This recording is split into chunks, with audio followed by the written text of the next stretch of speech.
As the only daughter of a casino magnate, I have grown up surrounded by danger and betrayal. To keep me safe, my father has raised 9 bodyguards from a young age. After I come of age, he asks me to choose one of them as my fiancé. Everyone expects me to pick Harry Hunt, the man I have secretly loved for years, but I do not after what happened in my previous life. On the day of our engagement, I was kidnapped, and my hands were pierced with poison-tipped spikes. Tortured and desperate, I called Harry for help. His response still haunts me today. Victoria, stop with these games. Your location shows you're still in the hotel suite, trying to pull these pity stunts just to keep me to yourself. Pathetic. With another woman laughing in the background, I closed my eyes and gave up. As the iron cage sank beneath the waves and the sea filled my lungs, my life ended. Then, I open my eyes and find myself back on the day my father asked me to make a choice. This time, Harry's name is the first I cross off the list. But why is he crying and begging me to marry him at my engagement banquet with Jeffrey Reed? Chapter When I saw the familiar list of names, I suddenly came to my senses. The memory of drowning still clung to me when I heard Dad's voice. Victoria, today you'll choose one of these 9 men to be your fiancé. That was when it hit me that I had been given a second chance at life. Looking at the list, I crossed out Harry Hunt's name without hesitation. Dad stared at me in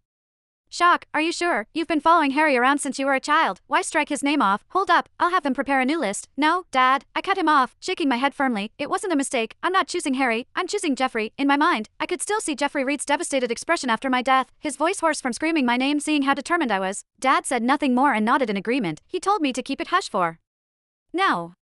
In 3 days, he would make the announcement himself at my engagement party. I left Dad's study room and walked into the villa's grand hall, where I came face to face with Harry. At his side was Ember Burke. The moment she saw me, she shrank back and hid behind him like I was a monster. Harry pulled her close and whispered, "Don't be afraid, Ember. I won't let anyone hurt you." He turned and glared at me with pure hostility. Victoria, although Ember's a scholarship student sponsored by your family, that doesn't give you the right to bully her. I froze. This was not how things had played out before. Ember lifted her red, swollen hand onto his arm and said carefully, "Harry, please don't blame him as Webb. I was born humble, so washing her clothes by hand isn't a big deal." I blinked in disbelief. I did not ask Ember to wash my clothes. That was when I realized she had been pulling the same act again, pretending to be the victim to gain sympathy. Before I could defend myself, Harry snapped, his voice cracking like a whip. "Victoria, even if you chose me as your fiancé, I would never love a woman as cruel as you." After saying that, he turned to Ember and gently caressed her hand, pity clouding his eyes. "Ember, you're not lowly at all. You're worth more than people with hearts full of malice." He cast me a look of cold disdain, and just like that, the sharp ache returned, in this life, just as in the last. Harry never believed me. Chapter Just then, a stranger suddenly lunged at me with a knife. I screamed and stumbled back in terror. Harry reacted instantly, drawing on years of muscle memory. He sprinted forward and positioned himself in front of me. He kicked the knife out of the attacker's hand before subduing him. Before I could catch my breath, Ember shrieked and collapsed, writhing in pain. Another stranger, wielding a knife, had slashed her leg. Harry hesitated for a split second before abandoning me. He rushed to her side and shielded her protectively.